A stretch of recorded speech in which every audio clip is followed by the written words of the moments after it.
Hello friends and welcome back to my another video.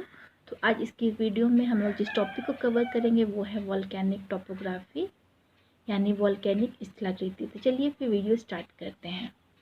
Volcanic topography it includes both positive as well as negative relief features. The high और elevated relief features comprising of hills, mountains, cones, plateaus or upland plains are some of the examples of positive relief features, while the low-lying relief features like craters, calderas, tectonic depression, etc. represent the negative relief features. तो जो volcanic topography है इसमें सकारात्मक और नकारात्मक यानी positive और negative दोनों तरह के रिलीफ पाए जाते हैं।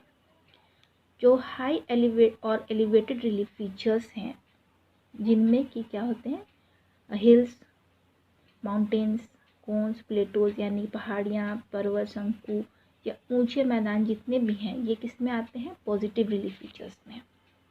और while the low lying relief features यानी कि जो भी लो लाइंग रिलीफ फीचर्स हैं जैसे कि क्रेटर्स, काल्डेराज, टेक्टोनिक डिप्रेशन ये सभी क्या हैं नेगेटिव रिलीफ फीचर्स हैं। Positive relief features. These features are formed due to both quiet as well as explosive volcanic activity and some of which are as follows. तो ये जो पॉजिटिव रिलीफ फीचर्स हैं ये शांत और विस्फोटक दोनों तरह के ज्वालामुखी गतिविधियों की वजह से बनते हैं और जिनमें से कुछ प्रकार इस तरह से हैं। पहला है हॉर्निटस। These are very small lava flows. तो हॉर्निटस जो होते हैं ये बहुत ही छोटे लावा प्रवाह जो होते हैं उसे हम क्या कहते हैं हॉर्निटस। जो हमारा सेकेंड है वो है cinder cone. These are volcanoes of central type of eruption steep sided with uniform slopes of 30 degree to 40 degree. तो ये क्या होते हैं केंद्रीय प्रकार के विस्फोटक वाले ज्वालामुखी हैं जो 30 डिग्री से 40 डिग्री के समान ढलान वाले तीव्र किनारे बनाते हैं। कहने का मतलब है कि जैसे ये एक वोल्केनो है तो जब यहाँ से लावा निकल रहा है तो वो दोनों साइड में इस तरह से जमता हो जाएगा, ठीक है, इस तरह से। और ये आपका 30 से लेकर के 40 डिग्री तक का ढलान बनाता है तो इसे ही हम क्या कहते हैं सिंडर कोन। उसके बाद हम लोग का driblet cones. The most acid lavas often give rise to quite small conellates and are known as driblet cones. सबसे अधिक अम्ल वाले जो लावा होते हैं वो अक्सर क्या होते हैं छोटे छोटे कॉनलेट्स बनाते हैं, ठीक है, और इन्हीं कॉनलेट्स को हम लोग क्या कहते हैं ड्रिबलेट कोन्स कहते हैं, ठीक है। उसके बाद हमारा चौथा है वो है lava cone. These are buildup of lava flows due to heaping of lava during quiet type of eruption. It is also known as lava or plug dome. तो ये शांत प्रकार का जो विस्फोट होता है उसके दौरान क्या होता है कि लावा का जो ढेर है उसके कारण ये लावा प्रवाह से बनते हैं और इसे लावा या फिर प्लग डोम के नाम से जाना जाता है। उसके बाद जो हमारा पांचवा टाइप है वो है shield volcanoes.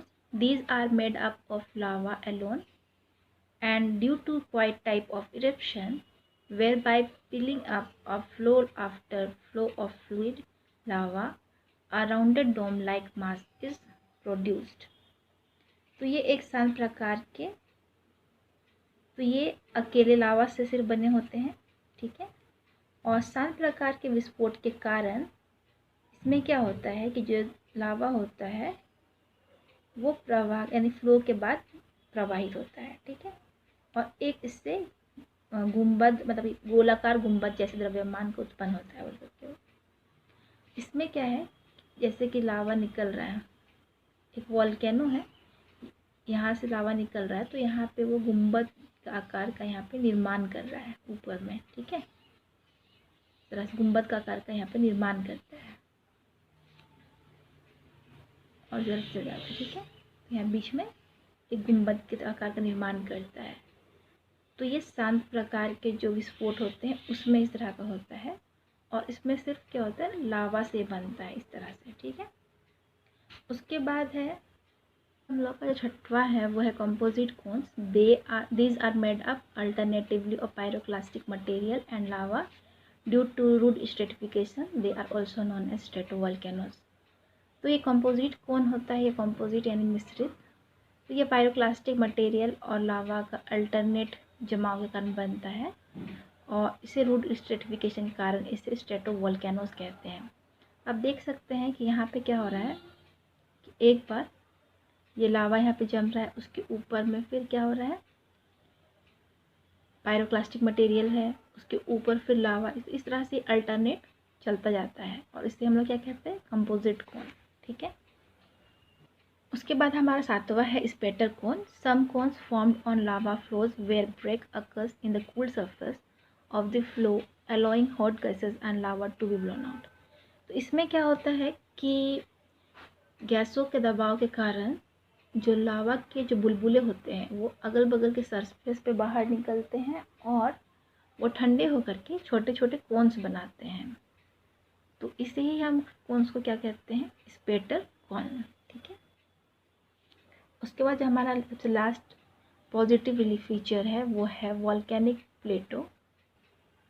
Volcanic plateau these are form because of fissure type of eruption, यानी कि दरारों से जो निकलने वाला जो इरप्शन होता है इसकी वजह से बहुत क्या होता है, पठार का एक बहुत बड़े प्लेटो का निर्माण हो जाता है और इसे ही हम लोग क्या कहते हैं, वॉल्केनिक प्लेटो। तो ये 8 हमारे कुछ पॉजिटिव रिलीफ फीचर्स थे।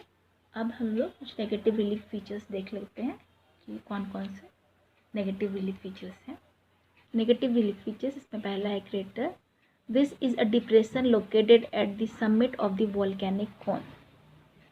तो ये ज्वालामुखी शंकु के शिखर पर स्थित एक जमाव है। कहने का मतलब है कि यहाँ पे ज्वालामुखी का जो छिद्र होता है, इस तरह से ज्वालामुखी छिद्र होता है, यहाँ पे एक गड्ढे के रूप में, गर्त के रूप में बन जाता है, इसे ही हम लोग क्या कहते हैं, क्रेटर कहते हैं, ठीक है। सेकेंड है हमारा काल्डेरास। Sometime because of violent volcanic explosion, the entire central portion of the volcano is destroyed and only a great central depression named a caldera remains. And the calderas may also be formed due to erosion and enlargement of the crater.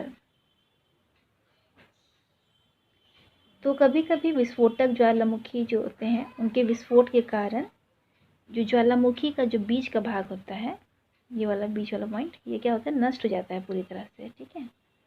और एक caldera का एक मतलब इस तरह से भी गड्ढा आता है ना बड़ा सा, इस तरह से वहाँ पे बच जाता है, ठीक है, बन जाता है गड्ढा और इससे काल्डेरा का निर्माण होता है। तो काल्डेरा जो होता है वो क्या होता है, क्रेटर के इरोजन की वजह से, एक क्रेटर छोटा होता है ना, उसके इरोजन की वजह से काल्डेरा का निर्माण होता है। तो क्रेटर के इरोजन की वजह से या फिर उसके फैलने की वजह से काल्डेरास का निर्माण होता है, ठीक है। तो कभी कभी इस काल्डेरास में पानी भर जाते हैं, वर्षा का पानी, तो इससे काल्डेरा लेक का निर्माण यहाँ पे हो जाता है, ठीक है। उसके बाद हमारा थर्ड है वो है लावा tunnel. The more mobile lavas of basic composition when erupted on the surface in the form of flows quickly consolidate and form a solid crust, while the interior may still remain fluid. Under such condition, the enclosed fluid lava drain out through some weak spots lying at the periphery of the flow, forming what is known as lava tunnel. तो इसमें क्या होता है कि जो वैसे लावा जो कि बहुत अधिक गतिशील होते हैं, बहुत अधिक मोबाइल होते हैं और वो बेसिक कंपोजिशन होते हैं, बेसिक कंपोजिशन के होते हैं, तो उसमें क्या होता है कि जब लावा बाहर निकल रहा है तो ऊपर का जो है, जो ऊपर जो निकला हुआ लावा है ये तुरंत क्या हो गया, कंसोलिडेट हो गया, जम जाता है, ठीक है। और नीचे का जो लावा रहता है वो क्या रहता है, अभी भी फ्लो की अवस्था में रहता है, गति अवस्था में रहता है। तो नीचे वाला जो लावा जो कि गति अवस्था में है, ये कोई भी छिद्र सब देख करके जहाँ पे भी रहते हैं वहाँ से वो बाहर निकलने का प्रयत्न करता है, तो ये बाहर निकल जाता है और ऊपर का यहाँ पे इस तरह से ऊपर क्रस्ट जो है ये हार्ड हो जाता है और बीच में खाली स्थान इस तरह से बन जाता है, ठीक है। तो इसे ही हम लोग क्या कहते हैं, लावा टनल की तरह ये बन जाता है। ठीक है, उसके बाद जो हमारा फोर्थ टाइप्स है नेगेटिव रिलीफ फीचर्स में, वो है cone in cone topography. After an explosion destroys an existing crater, a new built smaller cone with its own crater is built up. This is known as cone in cone topography. तो क्या होता है कि explosion के बाद कभी कभी क्या होता है कि जो उसका क्रेटर रहता है वो क्या हो जाता है, डिस्ट्रॉय हो जाता है, नष्ट हो जाता है। तो वो अपने क्रेटर के साथ में एक छोटे कोन का निर्माण करता है, और इसे ही हम क्या कहते हैं, cone in cone topography. Explosion pits are also negative relief features of volcanoes. और जो एक्सप्लोजन के जो पिट्स होते हैं, गड्ढे होते हैं, उसे भी क्या कहते हैं हम लोग, नेगेटिव रिलीफ फीचर्स कहते हैं। ठीक है, तो इस तरह हमने देखा कि नेगेटिव रिलीफ फीचर्स, हमने 4 नेगेटिव रिलीफ फीचर्स के बारे में पढ़े और 8 पॉजिटिव रिलीफ फीचर्स के बारे में हमने आज की वीडियो में पढ़ा है। तो आई होप कि आज का वीडियो आपको अच्छा लगा होगा और समझ में आया होगा। वीडियो समझ में आया, अच्छा लगा है तो मेरे वीडियो को लाइक, शेयर और सब्सक्राइब करें। Thank you.